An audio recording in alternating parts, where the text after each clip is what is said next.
Bayangkan, sudah rela memulai hidup baru di negara lain, meninggalkan zona nyaman, membawa harapan besar tentang masa depan, tapi justru berakhir dengan satu kalimat singkat. Diputuskan.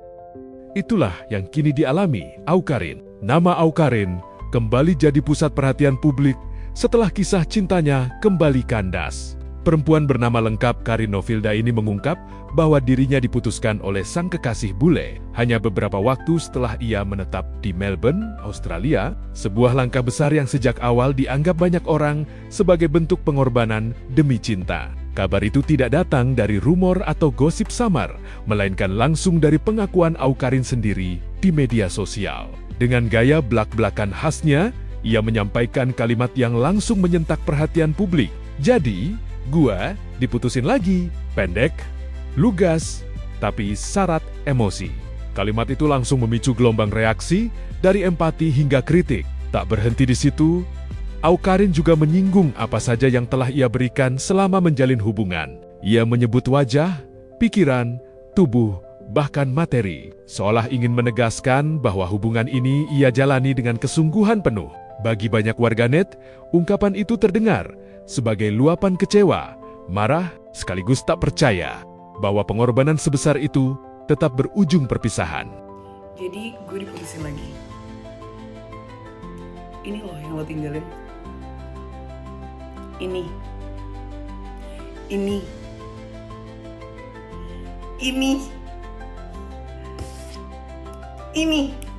Jangan lupa juga. Kita kembali lagi dan silahkan cari perempuan di luar sana yang punya keempatnya dan sebaik saya. Reaksi publik pun meluas. Nama sang mantan, Abiakta Ernold, ikut terseret dalam perbincangan. Sebagian warganet menilai masalahnya bukan sekadar soal cinta, melainkan gaya hidup Awkarin yang selama ini dikenal bebas dan ekstrem. Namun, tudingan itu langsung ditepis. Awkarin menegaskan bahwa perpisahan ini bukan karena lifestyle. Ia menyatakan bahwa pilihan hidupnya tidak menjadikannya orang jahat, dan ia menolak dinilai secara sepihak. Gak sabar nih, gue mau nuang ini, lu gak usah pada mulai. Mungkin kamu harus merubah lifestyle kamu, Karin yang mabuk-mabukan. Gak usah mulai. Ini bukan masalah lifestyle, ini perkara emang orangnya kalau udah anjing, ya anjing aja, anjing. Gue betato, gue minum minuman, tapi gue gak jahat sama orang, anjing. Sialan. Udah, nih, cheers buat lu semua tuh. Enak banget. Di tengah sorotan itu, publik kembali mengingat langkah besar Awkarin pindah ke Melbourne pada September tahun 2025.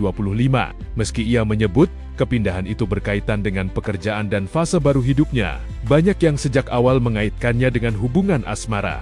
Sambutan hangat di bandara dan potret kebersamaan mereka kala itu sempat memperkuat narasi bahwa hubungan ini serius. Namun kenyataannya, semua itu berakhir hanya dalam hitungan bulan. Lo pagi-pagi bikin gue nyap-nyap. Cuman ini kenapa gue mau pindah, karena tiap hari hidup gue di Jakarta dibikin nyap-nyap. Gue capek. Lu pikir sabar nih kan lu. Sabar.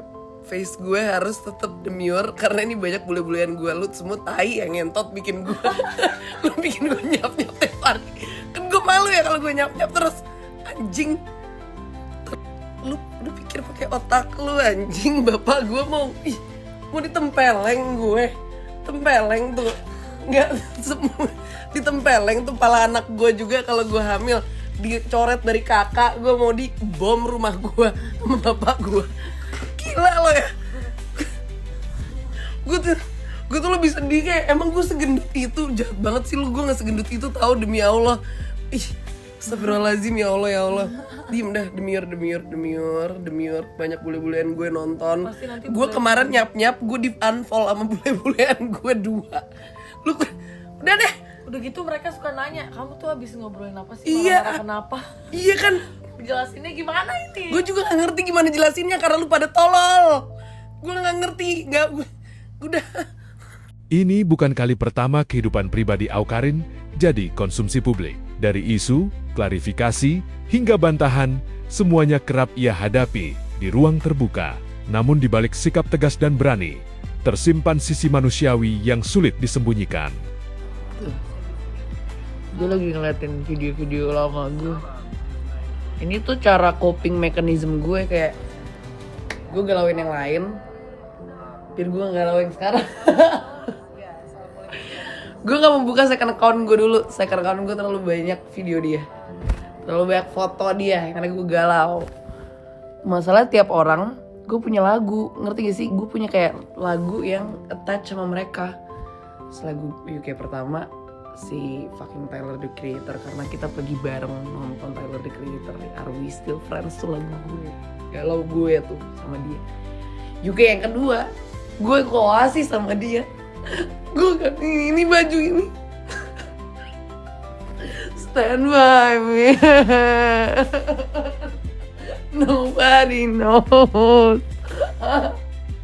Kalimat diputusin lagi terdengar sederhana, tapi menyimpan rasa kehilangan yang dalam. Pada akhirnya, kisah ini bukan sekadar tentang putusnya hubungan selebgram. Ini tentang ekspektasi, pengorbanan, dan kenyataan pahit bahwa tidak semua usaha berakhir sesuai rencana. Tentang cinta yang sudah diperjuangkan, namun tetap kandas. Kini, langkah Awkarin di negeri seberang yang semula penuh harapan berubah menjadi ruang refleksi. Tentang cinta, tentang diri sendiri, dan tentang berdamai dengan kenyataan.